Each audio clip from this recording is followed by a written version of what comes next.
Hello everyone, finally ICR ने अपनी जो सीट मैट्रिक्स थी वो भी जारी कर दी और उनका जो चॉइस फिलिंग का ऑप्शन था उसने भी वो भी स्टार्ट हो गया है। हाँ, फाइनली कल आपके जो चॉइस फिलिंग की लिस्ट थी वो आईसीआर ने अपनी जो साइड है उसके ऊपर अपलोड कर दी गई थी और आज ही आपकी चॉइस फिलिंग भी स्टार्ट हो गई है। आपको चॉइस फिलिंग हमने जैसे बोला था कि चॉइस फिलिंग करते समय बहुत ध्यान रखना है, क्योंकि ये आपके पास आखिरी मौका होने वाला है चॉइस फिलिंग का। इसके बाद आपको मौका नहीं मिलेगा, पूरी तरह से काउंसलिंग से आउट हो जाएगी। तो चॉइस फिलिंग कैसे क्या करनी है वो हम डिटेल बाय डिटेल जानेंगे इस वीडियो के अंदर। तो लास्ट तक हमारे पे बने रहिए कि कैसे आपको अपने फिर से क्या अपलोड करना है, किन किन चीज़ों का ध्यान रखना है, कैसे चॉइस प्रेफरेंस करनी है, वो सारी चीज़ें हम बताएंगे। जैसे कि आप सीधा हम आईसीआर की साइड पे चले आते हैं। जैसे ही आप आईसीआर की साइड के अंदर आओगे आपको कुछ इस प्रकार से इंटरफेस देखने को मिलेगा। तो सबसे पहले हम लोगों को क्या करना है कि यहाँ पे कोने पे ICR-admission.in इसकी ऑफिशियल साइड है। अभी तक आप सभी को पता चल गया होगा क्योंकि इतने टाइम से आप सभी इसकी साइड का कर रहे हो। जैसा ही हम एप्लीकेंट लॉगिन करेंगे तो सबसे पहले आपको यहाँ पे यूजी डाल के आपका जो भी एप्लीकेशन नंबर है वो करना है। तो जैसे ही आप आईसीआर की साइड के ऊपर आओगे आपको एप्लीकेंट लॉगिन का ऑप्शन जाना है और आपका जो भी आपका यूज़र नेम उसको डाल के देख लेना है। तो मैं यहाँ पे एक यूज़र नेम डाल के इस पे जो सिक्योरिटी कोड दिया हुआ है उसको हम कर देते हैं। जैसे आप सिक्योरिटी कोड डालोगे आप लॉगिन करोगे तो लॉगिन करते ही आपके पास कुछ ऐसा इंटरफेस खुला होगा और इसमें देखोगे आपको कि इसको जो भी जिसका एडमिट कार्ड जिसका मैंने ये नंबर डाला है उसको first round, second round, third round, fourth round में कोई से भी कॉलेज अलॉट नहीं हुई है। यहाँ पे नोट अलॉटेड दिखा जाएगा कि अब आपको क्या करना है। उसके बाद आप यहाँ आने के बाद कंफर्म हो रहे कि सर हमें तो समझ नहीं आ रहा है कि यहाँ से आगे क्या करना है। तो केयरफुली आप देखते रहे वीडियो के लास्ट तक बताइए, मैं स्टेप बाय स्टेप पूरा इसके अंदर बताऊंगा कि आपको आपकी चॉइस फिलिंग कैसे करनी है। तो सीधा इस पर आओगे, उसके बाद आप ऊपर में देखोगे आपका एक print registration form, print green card और अपलोड डॉक्यूमेंट्स का ऑप्शन यहाँ पे आ रहा है।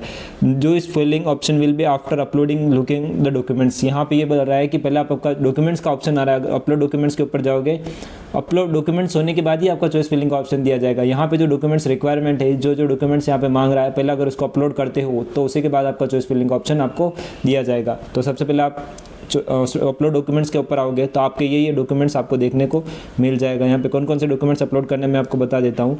पहले आपका जो क्लास 10th है उसका सर्टिफिकेट आपको अपलोड करने 10th की मार्कशीट अपलोड करनी है, 12th का सर्टिफिकेट है, 12th मार्कशीट है, एडमिट कार्ड जो एनडीए द्वारा इशू हुआ था ये आपके मैंडेटरी है। Computer generate online submitted confirmation page जो आपको एनटीए की तरफ से दिया गया उसको करना है। उसके बाद कंप्यूटराइज जनरेट वही फिर से आपको ऑनलाइन एप्लीकेशन एनटीए के द्वारा पेज सबमिट करना है।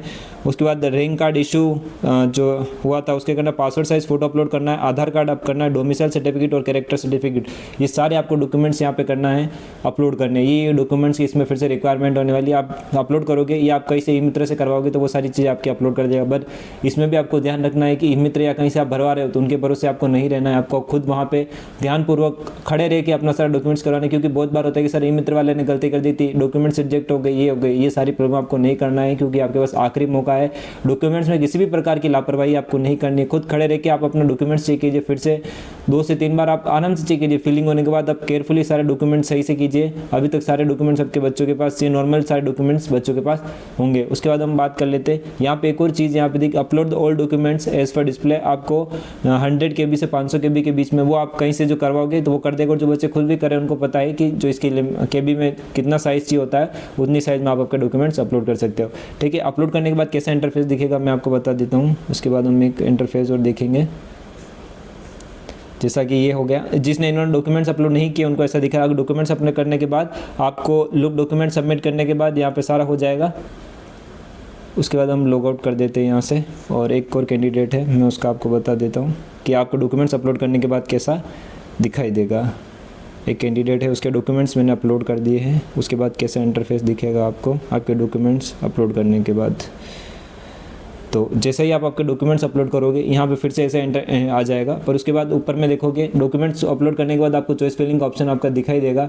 वो चॉइस, इसमें मैंने आपकी इनकी चॉइस फिलिंग कर दी है इसलिए ऑप्शन नहीं दे रहा है यहाँ पे। आप जैसे ही वहाँ करोगे आपको चॉइस फिलिंग का ऑप्शन आ जाएगा, कौन से कोर्स में जाना है। आप आपकी चॉइस के अकॉर्डिंग आपको जो प्रेफरेंस है वो बढ़ सकते हो। उसके बाद आप कॉलेज अलॉट हो जाएगा। यहाँ पर जैसे देख सकते हो मैंने जिनकी पढ़ दी थी, पर फिर भी मैं इसकी फिर से इनका ये चेक करूँगा कि मुझे ऊपर नीचे कर सकता हूँ। आपकी चॉइस फिलिंग जो आपने भर दी है उसके बाद अगर आप कोई ऊपर नीचे एडिट करना चाहते हो, मैं और ऐड करना चाहता हूं तो भी आप एडिट कर सकते हो। आपकी चॉइस फिलिंग होने के बाद आपको कुछ इस प्रकार से इंटरफेस दिखाई देगा। ये आपका इंटरफेस रहने वाला है। इसके अंदर आप ये देखो इसमें जिनको इनको हॉर्टिकल्चर में और फॉरेस्ट्री और नेचुरल फार्मिंग जो चाहिए था इनके अकॉर्डिंग हमने उनकी चॉइस प्रेफरेंस कर दी इनके नंबर के अकॉर्डिंग। तो हम लोगों ने ये कर दिए। उसके बाद आपको नीचे ऑप्शन आ रहा है एड न्यू चॉइस। आप मतलब रिमूव ऑल चॉइस या इंटरचेंज चॉइस, आप मतलब इसमें कोई चेंज करना चाहते हो तो भी कर सकते हो, क्योंकि कल 16 तारीख रात को 12 बजे तक आपका चॉइस फिलिंग रहने वाला है। उस तक आप इसमें फिर से चेंज कर सकते हो को अगर कोई चेंज करना चाहते हो। तो इनको जितनी चॉइस फिलिंग करनी थी वो मैंने भर दी है। अगर आप आपके अकॉर्डिंग चॉइस भर सकते हो। इस पर चॉइस करने के बाद आपको हमेशा यहाँ पे नीचे सेव एंड चॉइस लिखा आ रहा होगा, यह आ जाएगा। उसके बाद आपका चॉइस या आपका जो प्रिंट आउट है वो डाउनलोड कर सकते हो कि आपने चॉइस फिलिंग जो प्रिंट आउट किया था। सिंपल सा प्रोसेस रहने वाला है, किसी प्रकार किसी बच्चे को टेंशन लेने की ज़रूरत नहीं है। सिर्फ आपका डॉक्यूमेंट सही से अपलोड कीजिए। उसके बाद आपको ये लगना है कि उसकी कैबी वगैरह होना चाहिए, जो आप ई-मित्र से करवाओगे इजीली हो जाएगा, कि किसी कोई दिक्कत नहीं है। आप अच्छे तरीके से कीजिए आप लोगों का। यही है सिंपल सा प्रोसेस है ICR के अंदर मॉपअप राउंड का, जहाँ पे जो सीट खाली है। हमने सीट मैट्रिक्स का भी वीडियो बना दिया है कि